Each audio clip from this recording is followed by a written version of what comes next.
Obrigada, Sra. Presidente, Sras. Secretárias, Sr. Presidente, Srs. Vereadores e Srs. Deputados.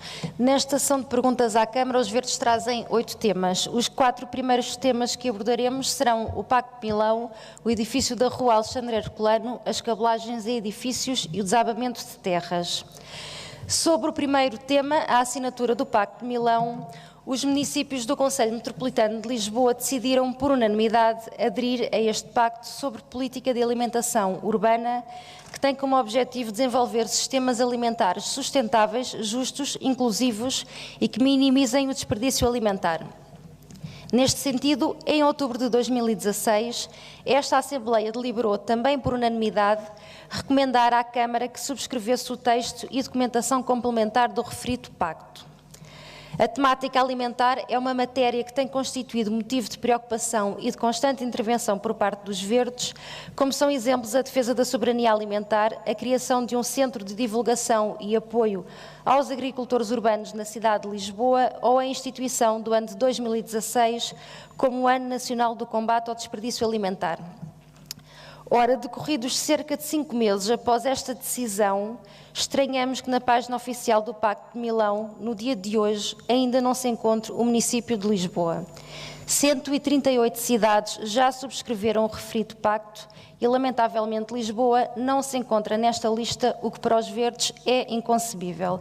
O que pretendemos saber é qual a razão para, passado todo este tempo, Lisboa ainda não se encontrar na lista de cidades subscritoras do Pacto de Milão, contrariando a decisão do Conselho Metropolitano e da Assembleia Municipal. Deixou a Câmara de reconhecer a importância desta subscrição? O segundo tema é sobre as condições de trabalho no edifício de Alexandre Herculano. Em novembro de 2014 e em maio de 2016, os Verdes questionaram o Executivo sobre como tencionava resolver as condições de trabalho no edifício da Rua Alexandre Herculano, sem terem obtido qualquer resposta. Por isso, de novo em junho de 2016, interpelámos o Sr. Presidente, que ainda tentou justificar que uma parte dos problemas iria ter resolução quando também resultar a distribuição dos polos e nova localização dos serviços da Câmara de Lisboa. Os trabalhadores deste edifício já chegaram a proceder à entrega de 3 abaixo-assinados, reivindicando melhores condições de trabalho. E apesar das mudanças, entretanto, ocorridas em 2016, os Verdes têm conhecimento que alguns problemas se mantêm, pelo que perguntamos se a Câmara confirma que este edifício permanece sobrelotado por ali funcionarem gabinetes de vereadores, 2 pisos cedidos à Junta de Freguesia, mais os trabalhadores afetos às direções municipais de mobilidade e transportes e da educação, juventude e desporto. E tendo em conta que a Autoridade para as Condições de Trabalho, em 2013, chegou a notificar a autarquia sobre este edifício, já procedeu a Câmara às necessárias vistorias técnicas e está ou não prevista alguma empreitada que permita solucionar os problemas referidos e quando? Passando ao terceiro tema, remoção de cabelagens em edifícios. Na sequência da aprovação da proposta número 258/2015, o município de Lisboa, de acordo com o Regulamento de Infraestruturas em Espaço Público, ficou de tomar as devidas medidas conducentes à remoção de cabelagens em edifícios até 31 de maio de 2017.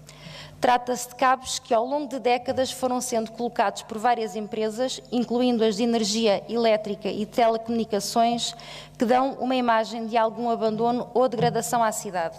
O regulamento impõe a sua remoção pelos proprietários das redes, ou seja, pelas empresas que os colocaram em espaço aéreo ou em fachadas, passando-as para as redes subterrâneas.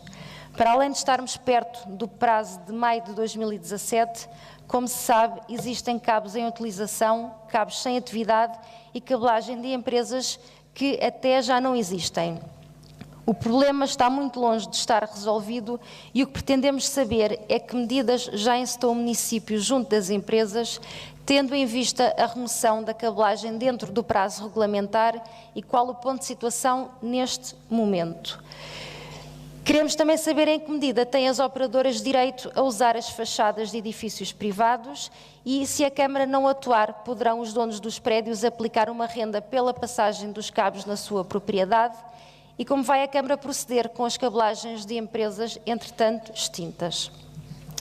Relativamente ao quarto tema, o desabamento de terras em Lisboa, Registam-se na cidade diversas situações de risco de movimentos de terras em espaços públicos e privados e, por vezes, chega-se mesmo a verificar derrocadas que põem em perigo a vida das pessoas e os seus bens. Não nos podemos esquecer que Lisboa é o concelho com o maior número de ocorrências de derrocadas nos últimos 150 anos. A situação não é nova e os verdes andam há anos a alertar para este perigo, dando exemplos concretos de riscos de derrocada. Recentemente alertámos para uma situação na freguesia de São Domingos de Benfica e também a questão da Vila Martelo foi um alerta dos verdes. Em 2010, exigimos saber qual a razão para a Câmara ter conhecimento de situações graves e nada fazer no sentido de interditar o acesso a zonas de perigo e de prevenir os acidentes, e quando pensava a autarquia avançar com ações de interdição dos espaços ameaçados e de eliminação de risco de colapso. Em 2011, fizemos inclusivamente aprovar por unanimidade uma recomendação sobre o risco de movimentos de terras na cidade de Lisboa, propondo que a Câmara procedesse ao levantamento exaustivo das situações em risco, que avançasse com ações de interdição dos espaços ameaçados e de mitigação de risco de movimento de terras e que apresentasse regularmente à Assembleia Municipal os resultados das operações implementadas nesse sentido.